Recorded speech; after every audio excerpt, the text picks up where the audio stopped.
Hello everybody, let's talk about Chapter 2, the chemistry of life. This is a tough chapter and you're going to have to do a lot of work on it. Okay, let's start with matter. Atoms make up all matter. Okay, matter can be air, gas. It can be solid. It can be liquid. And there's even a new type of matter called plasma. But matter is just basically any material that takes up space. Okay? Elements are substances that can't be broken down by chemical means into other substances normally. There are ways to break down elements, but it takes things like super colliders and stuff like that. Atoms make up matter. These are some of the types of atoms that are out there. Hydrogen and helium, lithium, beryllium, boron, carbon, nitrogen, oxygen, fluorine, neon, etc. Okay, and we're going to go through this periodic table, and you're going to want to practice this. The periodic table shows some of the most important elements in life, and we're going to look at some of the very specific elements.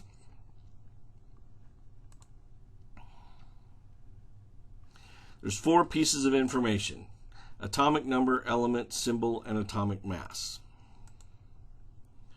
The element is the full name, like O is the symbol for oxygen.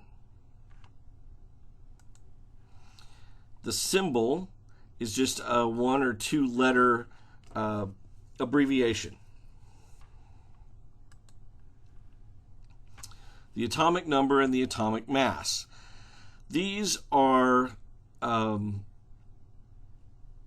referring to numbers of protons, neutrons, and electrons. Okay? And to really understand that, we've got to look at weights and stuff about various elements.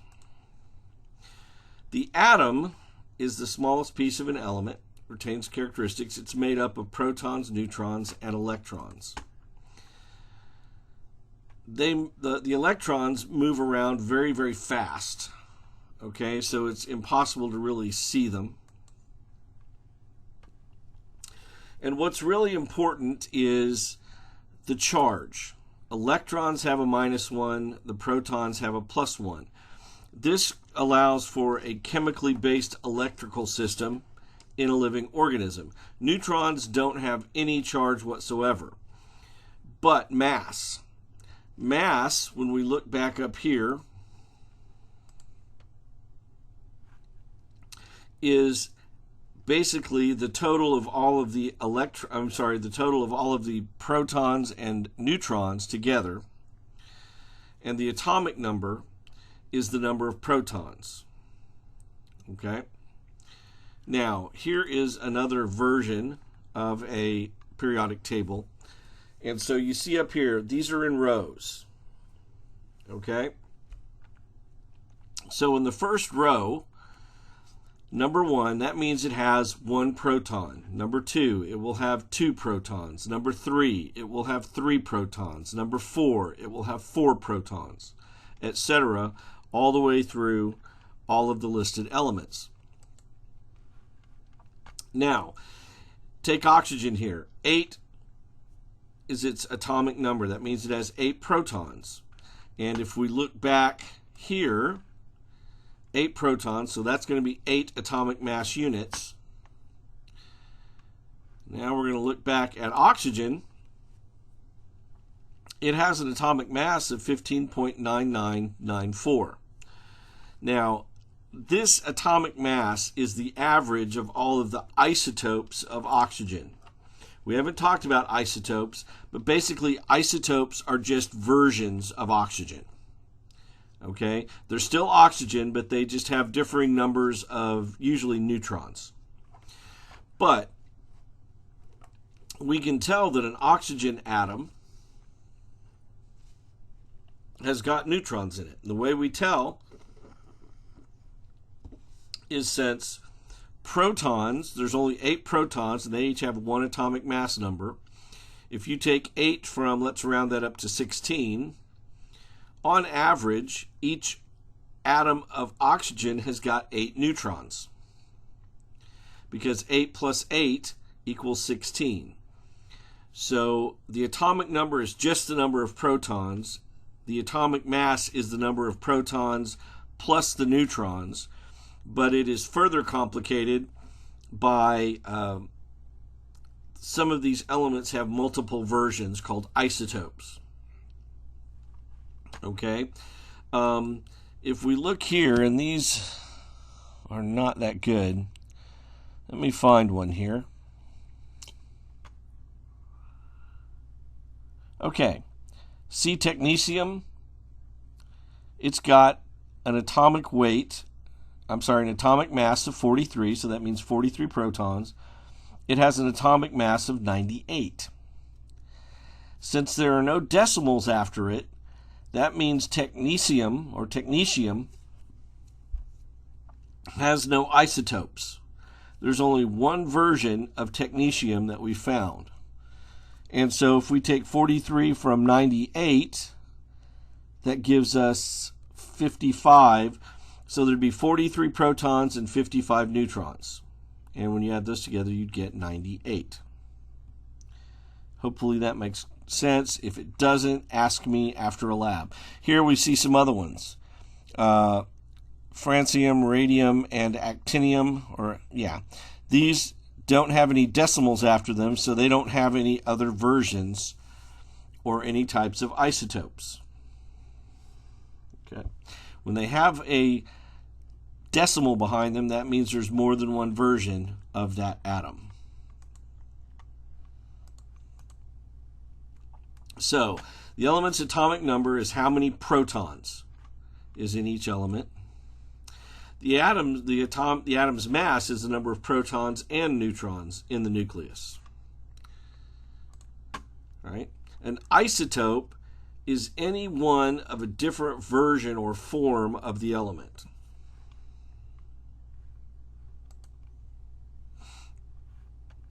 So each isotope might have a different number of neutrons. And so these neutrons will, since each of them weighs one atomic mass unit, the neutrons will alter the atomic mass. But by looking here,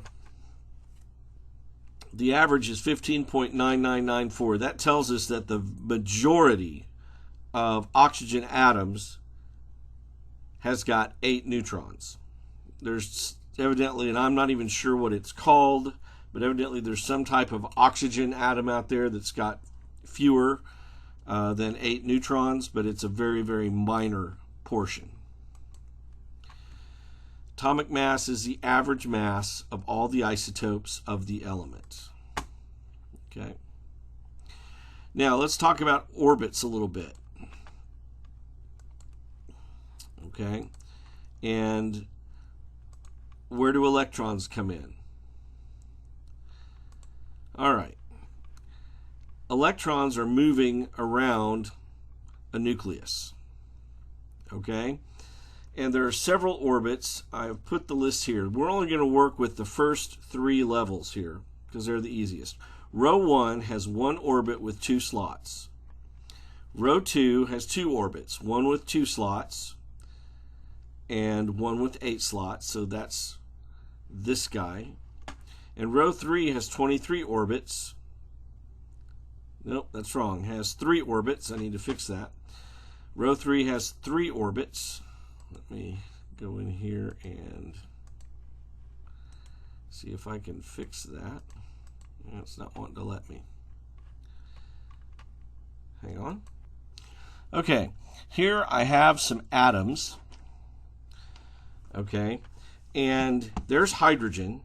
It has got a single orbit with 2 slots. One's filled and it has a vacancy. Okay, the vacancy means that this is reactive. Now here's carbon. It's on row 2. It's got 1 orbit with 2 and 1 orbit with 8, and it's got 4 vacancies. Nitrogen, 1 with 2, the next orbit has 8. The first orbit on every element on the periodic table has 2 slots. Okay, most of them are filled. The only one that doesn't have a full first orbit is hydrogen. Everything else has got a full first orbit. The outermost shell, whatever it is, and it could be a third shell there, is called the valence shell. Okay, and we'll cover that again, but that is the reactive shell. And all a chemical reaction is when these various outer valence shells interact and either share electrons or take or lose electrons. Okay. So we're going to talk about bonds. There's 4 types. 2 versions of the covalent bond. Covalent bonds are sharing bonds, and they can either be polar or nonpolar. Polar covalent bonds share unequally, while nonpolar covalent bonds share equally. Then there's ionic bonds. In this one atom will lose 1 or more electrons, while 1 atom will gain 1 or more electrons. And then there are hydrogen bonds.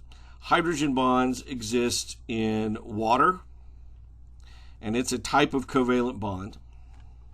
Okay. Molecules are made up. Now, a molecule means 2 or more atoms connected by or bonded together. Okay? There's 2 types. There are regular molecules, and if it has 2 nitrogen atoms bonded together, this would just be a molecule. A compound molecule is one that has 2 or more atoms bonded together, but they're different types of atoms. Okay? All compounds are molecules, but not all molecules are compounds. Okay?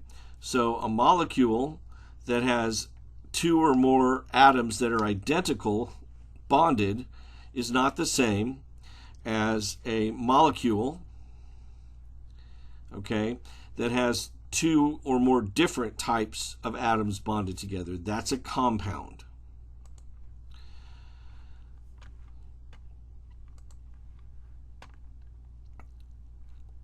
Now, how do these things function?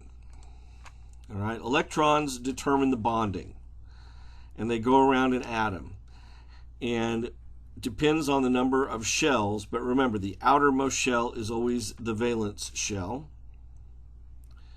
Okay. Each energy shell, their electrons are arranged in pairs. Unpaired electrons form bonds with other atoms. Okay. Atoms are most stable when their outer shells have no vacancies. Bonding with other atoms fills the vacancies. Atoms always want, their main drive, this is what drives chemistry, is the desire to have their outermost valence shell full. They don't like having empty slots. So if they don't have enough electrons, what they'll do is share them or take them or give them up so that they can get full valence shells. Here's an example. Notice I've got a carbon atom, and it's got 8 slots in the second orbit, just like every atom out there. Every atom has got 8 slots in their second orbit, but 4 of them are empty. And we take 4 hydrogen atoms, and each one has an empty slot in their valence shell, and we share a pair of atoms. The carbon shares 1 pair of atoms with this guy, 1 pair of atoms with this guy, etc. And so now this carbon has got 8 electrons orbiting it. Whoops. 8 electrons orbiting it. And each hydrogen has got a pair of electrons orbiting it. So when you see them put like this, they're sharing it. So this pair of electrons will go around here, then it'll go around here, then it'll go around here, then it'll go around here. And this is just called a nonpolar covalent bond. It's an equal sharing. Okay? Carbon is very generous and isn't greedy. Basically, it will share each pair of electrons with one hydrogen in order for everybody to get full outer shells half the time. Okay. These are covalent bonds, and they are nonpolar, okay, because they share equally. Water forms by the same process. Oxygen has got 6 electrons on the outermost shell and 2 empty slots, and it forms up with this guy. The thing is, these electrons here from this atom of hydrogen spend most of their time orbiting the oxygen nucleus. And then every now and then it'll pop over here. So that's going to generate a generally positive, generally a negative end and then positive ends. And how do you determine that? Well, remember, a proton has a +1. If most of the time it doesn't have any electrons orbiting it, +1, it will have a plus up there. Now this guy, most of the time, he's got 2 extra electrons than he does protons. Okay, so there's 10 electrons orbiting him 99% of the time, so he's got a negative charge on this end, because 10 minus 1s plus 8 plus 1s equals a -2. Electronegativity. It's a measure of an atom's ability to attract electrons. Okay, how strong can this guy attract electrons? And so when we look at electronegativity, oxygen's high. It's got a lot of strength to pull hydrogens to it. Okay, chloride pulls these. Electrons. Chloride pulls electrons to it. Nitrogen pulls electrons to it. Sodium is really weak and gives up electrons easily. That's because sodium in its outermost valence shell only has 1 electron and 7 empty spaces. It's easier for him to get rid of his electron than it is to try to get 7 more. And when you put like sodium with chloride, instead of a covalent bond where they share, they have an ionic bond in which chlorine will take an electron from sodium. And so chlorine will become a chlorine ion because it has 1 more electron than protons, while sodium will be an ion that is positive because it has 1 less electron than protons. And I've got a slide that will show you that here in a minute. Now, how do you tell the possibility of polar versus nonpolar covalence? The closer they are together, like carbon and hydrogen, tends to produce nonpolar covalent bonds. These are equal sharing. When you put hydrogen with water, this guy is stronger in attracting the electrons, and so they spend most of their time around them and not very often around them. That's going to get you a polar covalent bond. Okay, nonpolar, like this guy, and then this guy would be polar. And we talked about that a little bit in water properties. Hydrogen bonds. When these polar molecules that have negative and positive ends line up negative to positive, we call those hydrogen bonds. Okay? And it always has to have a hydrogen attached in there somewhere to something else. And it just is the positive of the hydrogen attracted to the negative of another oxygen. Okay?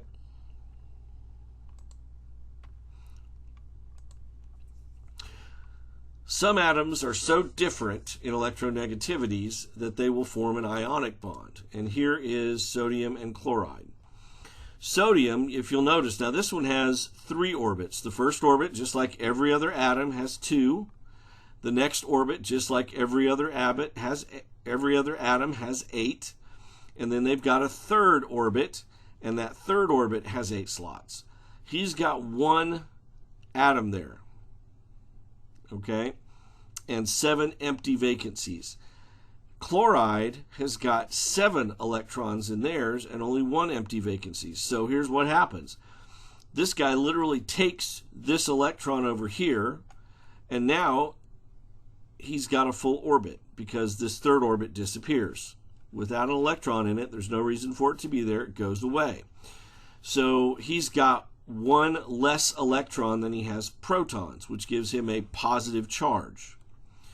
This guy takes an electron and puts it in its outermost valence shell, and so it's got 18 electrons and 17 protons, which makes it have a negative charge.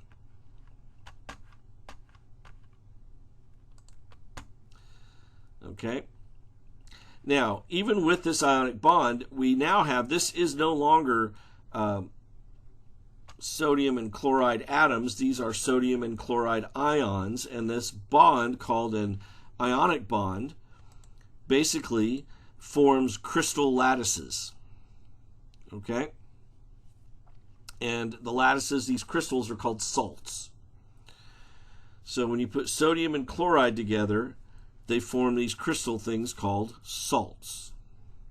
Cohesion, the tendency of water molecules to stick to one another through hydrogen bonds, causes surface tension, and we worked with this in lab. And it's because of cohesion of water molecules that water can be pulled up through these trees. And then underneath the trees, there are little pores on the leaves called stoma, and water evaporates out of them. And so you actually have a circulation through a tree. The fact that water is evaporating out of the bottom of these leaves is why being under a shade tree in the summer is cooler. The water absorbs heat underneath the tree and pulls heat away. It's the same thing if you're really, really hot and you jump in a pool and get out, you'll start shivering because that water pulled all the heat away from your body. Water has the ability to become a solvent. In biology, the only solvent we worry about is water. If I say the word solvent, you should immediately think, okay, it's water. And hydrophilic or water-loving solutes that we mix in there become part of a solution. So here we're pouring in sugar or salt because they're both good solvents. Here's salt, okay? And what happens, if you look closely, as this dissolves, the chloride, which is a negatively charged ion, gets wrapped around by a layer of hydrogens that are positive. And that's called a hydration layer. The sodiums, which have a positive charge, get wrapped around and attached with hydrogen bonds to the oxygen or negative end of the polar molecule of water. Okay? Think about your sweet tea. You're sitting there, you're thirsty, you're going to drink your sweet tea. And you just put shovelful after shovelful of sugar in there. You can only get tea so sweet because eventually you run out of water molecules to surround the individual sugar molecules. Okay, that's what takes them into solution. And we're going to talk more about solutions and stuff the third lab we do, because we have a whole thing on solutions and diffusion. So here the positive ends of water form a layer around negative atoms, and the negative ends of water form around the positive little ions here. Okay. Now hydrophobic or water-fearing solutes, fat.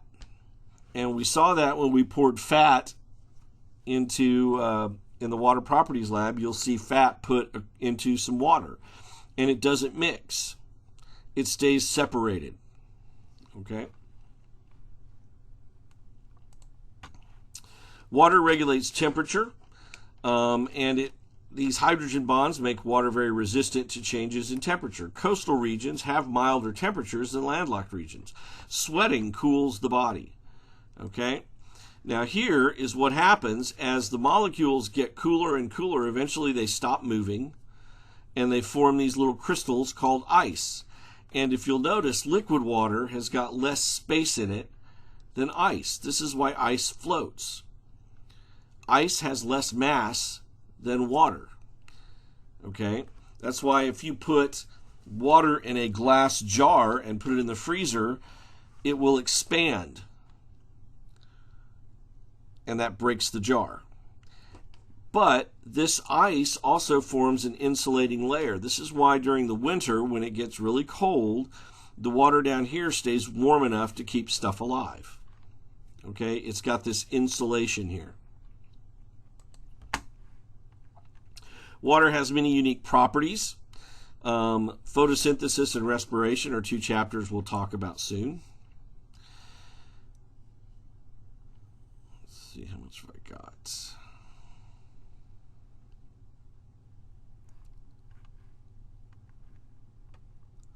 Okay, I'm going to stop here and then make a chapter 2, part 2. All right?